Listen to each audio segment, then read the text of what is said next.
Review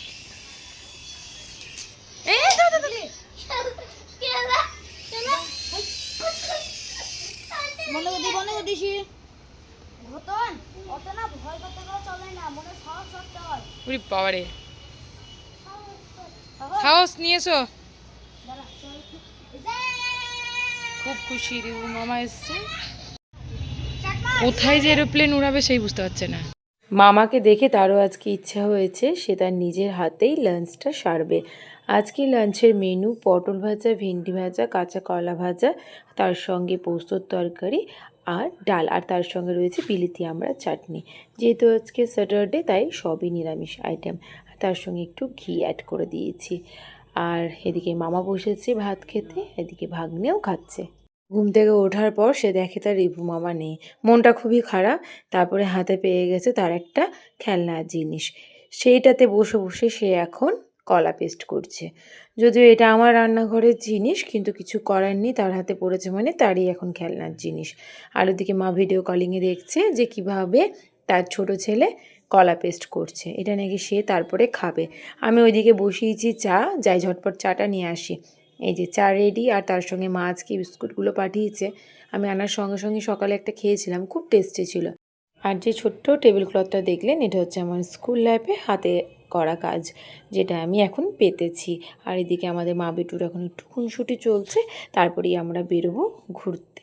ব্যাস বেরিয়ে পড়েছি তিনজনে ঘুরু ঘুরু করতে। আসলে প্ল্যান ছিল যে আমি আর ঋষি যাবো একটু হাঁটতে, ঋষির পাপা যাবে বাজারে ভাইয়ের সঙ্গে, কিন্তু কিছুই আর হলো না। তিনজনেই বেরিয়ে পড়লাম। ঋষি কিছুতেই ছাড়লো না তার পাপাকে।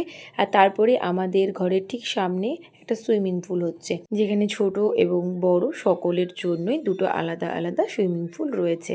ভাবছি ঋষিকে এখানে 1 বছর পর অ্যাডমিশন করাবো, যদিও এখনও পুরোপুরিভাবে রেডি হয়ে ওঠেনি, তবে হয়ে যাবে। আপনারা নামটাও দেখতে পেলেন কোথায়। যাই হোক, এবার একটু চললাম রবীন্দ্র সদন, চারপাশটা একটু ঘোরাফেরা করে তারপরে ঘরে ফিরে আসব। আসলে আজকে ঘর থেকে বেরোনোর অপশানটাও নেই, আর তার সঙ্গে বেশ গরম লাগছে, তাই ভাবলাম একটু হেঁটেই আসি।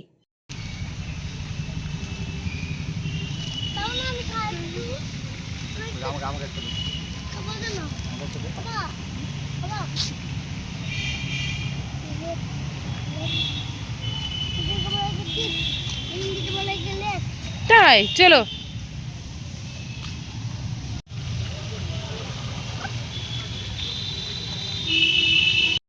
আজকে কটা বাজছে দেখুন, আর ভাই এখন বসে পড়েছে গাড়ি বানাতে। আপনারা হয়তো অনেকেই এই গাড়ি হাতে বানিয়ে খেলেছেন ছোটোবেলায়, এখন তার মামা তাকে বানিয়ে দিচ্ছে, আর ভাগ্নে পাপা দুজনেই বসে আছে অধীর আগ্রহে কখন গাড়ি বানানো হবে। কিন্তু এসব দেখলে তো আর পেট ভরবে না, তাই বাধ্য হয়ে আজকে আমাকেই রান্নাঘরে রাত্রিবেলায় আসতে হলো রান্না করতে। কারণ ভাই বলেছিল যে আজকে ভেজ বিরিয়ানিটা ওই বানাবে, ও তো খুব সুন্দর রান্না করে। তাই সয়াবিন আলুটাকে ভালো করে সানফ্লাওয়ার অয়েলে ভেজে নিচ্ছি। এদিকে রাইসটা হাফ সেদ্ধ করেছি, জলটা কিন্তু ফেলবো না। এবার রাইসটা যেভাবে আছে সেভাবেই থাকবে। এদিকে আলু আর সয়াবিনটা ভাজা ভাজা হয়ে আসলে এর মধ্যে এক এক করে যা যা মশলা আমার কাছে রয়েছে সেগুলো সব দিয়ে দেবো। তবে কি কি মশলা দিচ্ছি অবশ্যই আপনাদেরকে দেখাচ্ছি।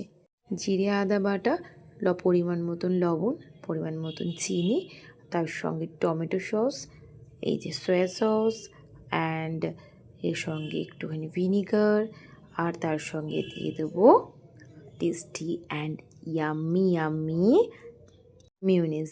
আর নামানোর ঠিক আগে টক দই, বাটার পনির মশালা আর পরিমাণ মতন ঘি দিয়ে নামিয়ে দিলেই কিন্তু রেডি। তবে এটা বিরিয়ানি কিন্তু নয়, এটা হচ্ছে মিক্সড ভেজ। আর এদিকে কান্নাকাটি চলছে ঋষির, কারণ সে নিজে নিজে গাড়ি বানাবে। আলটিমেট সব কিছু গুটিয়ে নিয়ে সে চলে এসেছে তার শোবার ঘরে। আর মামা ওকে বলছে, তুই কেন এসেছিস, আমি এই গাড়িটা বানাবো, তুই যে একটা গাড়ি বানালি তুই ওই ঘরে চলে যা, তোর ঘরে তুই শো। আসলে এখানে যখন ভাই আসে, ভাই তো বেসিক্যালি ওই ঘরে ঘুমায়, তাই ওই ঘরটা হচ্ছে ভাইয়ের আর এই ঘরটা হচ্ছে ওর। এইভাবে দুই ভামা ভাগ্নে তর্ক বিতর্ক তো চললো কিছুক্ষণ, আর তারপর শুরু হলো আমার এই ড্রেসিং টেবিলের কাজ, যেটা লাইট সেট করা। ঋষির পাপা আর তার সঙ্গে ঋষির মামা দুজন মিলে শুরু করে দিয়েছে লাইট লাগাতে, কিন্তু লাইটটা একদম বেকার ছিল। তারপরে ভাই একটা সুন্দর লাইট তার কাছে ছিল, মানে আমাদের দোকানে তো সব লাইটগুলো বিক্রি হয়, ভাই কিনে নিয়ে এসেছিলো দোকানের জন্য, সেটাই আমার ড্রেসিং টেবিলে ফিট করে দিল। আর দেখতেই পাচ্ছেন লাইটটা কত সুন্দর। আর এরই সঙ্গে আপনাদেরকে জানালাম good night and sweet dream.